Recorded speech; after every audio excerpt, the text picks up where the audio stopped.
E a balança comercial de agosto fecha com alta de 6,3%, movimentando mais de 413 bilhões de dólares. Nós vamos saber agora mais detalhes com o economista Sérgio Vale. Sérgio, seja bem-vindo. Uma boa tarde para você. Satisfação recebê-lo mais uma vez aqui no AgroMais.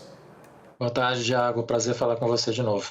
Bom, conta pra gente aí, bons números mais uma vez para nossa balança comercial. Como que a gente explica tudo isso, hein?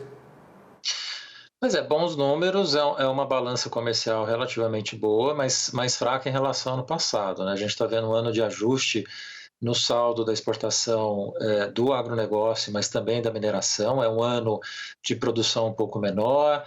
A gente está vendo também uma situação de crescimento menor da economia chinesa e, consequentemente, a gente está vendo esse efeito na mineração. Então, as commodities estão ajudando um pouco menos agora em 2024. A consequência disso é uma exportação que está um pouco menor. Ao mesmo tempo, a economia está crescendo. A gente tem uma demanda doméstica que está bastante forte esse ano, e isso está aumentando a importação.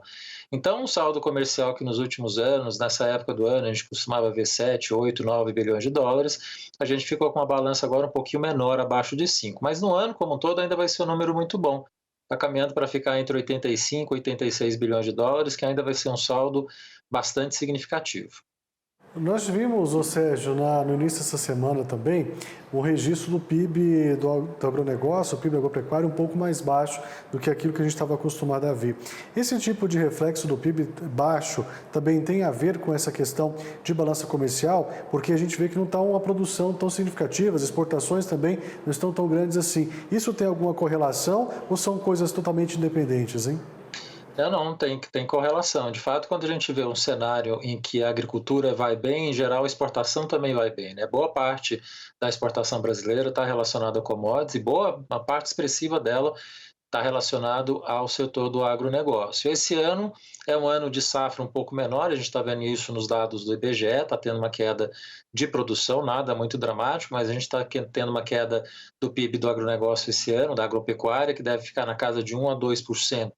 E isso reflete nos dados da balança comercial. Essa exportação mais fraca que a gente está vendo agora tem íntima relação com essa produção menor que a gente está vendo nesse momento. Interessante observar que mesmo com a taxa de câmbio nesse patamar que a gente está vendo agora, ela está mais depreciada do que estava no começo do ano, esse efeito de uma safra menor, de uma produção menor, está tendo impacto. E no caso da mineração, a mesma coisa. A gente está vendo a produção chinesa, um consumo chinês importando menos a nossa mineração, e aí acaba tendo esse efeito que a gente está vendo nesse setor também das commodities.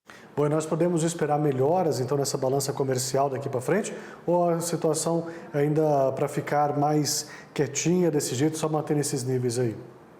Eu tenho a impressão que ano que vem vai ser um ano melhor. A gente tem um cenário de 2025 com câmbio mais forte do que a gente viu agora. A gente estava com câmbio no começo do ano de 5, a gente está falando de um câmbio ano que vem que deve ficar na casa de 5,40 a 5,60 na média do ano de 25. A safra deve ser um pouco melhor e os preços também tendem a estar positivos. Então, quando a gente junta essas três grandes variáveis que são importantes para o agronegócio, a tendência é a gente ter um saldo de exportação ano que vem melhor para o setor do que a gente está vendo acontecer agora. Né? E a gente vai precisar acompanhar também um efeito importante, que é a eleição americana. Né? Se ganha o Trump, o que o Trump vai fazer em relação à China? Se ele vai aumentar mais tarifa de importação ainda, isso eventualmente acaba impactando a economia brasileira. Né? A gente exportando ainda mais produtos para a China por conta de uma guerra comercial agravada com os americanos. Então, tem vários fatores hoje que a gente olha que tem uma possibilidade de a gente ter uma exportação da agropecuária, do agronegócio como um todo, melhor em 2025 do que a gente está vendo agora em 24. Tá certo, para nós finalizarmos então esse assunto, mesmo com esse fechamento de 403 milhões, os produtores tiveram um pouco menos aí de participação, porque não foi tão bom assim quanto o número relacionado ao ano passado. Como é que fica a questão de faturamento? Ainda é animador para o produtor estar exportando? Ainda podemos ter aí uma visibilidade melhor daqui para frente? Como é que fica tudo isso, hein? Esse ano é um ano de ajuste de faturamento em relação ao que a gente teve nos anos anteriores. Né? O faturamento caiu em relação ao total agregado do setor do ano passado para cá, por conta especialmente desse ajuste que a gente está vendo acontecer.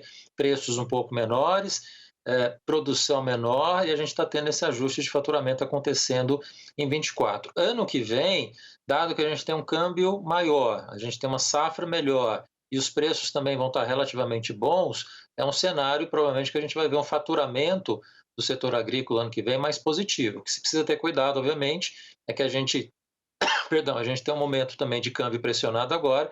A questão dos custos para a safra próxima, né, para a safra do ano que vem, também precisa entrar com bastante cuidado nessa contabilidade. Mas no saldo geral, a tendência é a gente ter resultados positivos no ano que vem, tanto em termos de exportação, de balança comercial, mas quanto de faturamento também. Deve ser maior ano que vem do que esse ano que a gente está passando agora. Tá certo, e nós vamos acompanhar tudo isso de perto, agradecendo mais uma vez a sua participação por aqui, viu, Sérgio? Até uma próxima. Até a próxima, Thiago. Foi um prazer. Um abraço.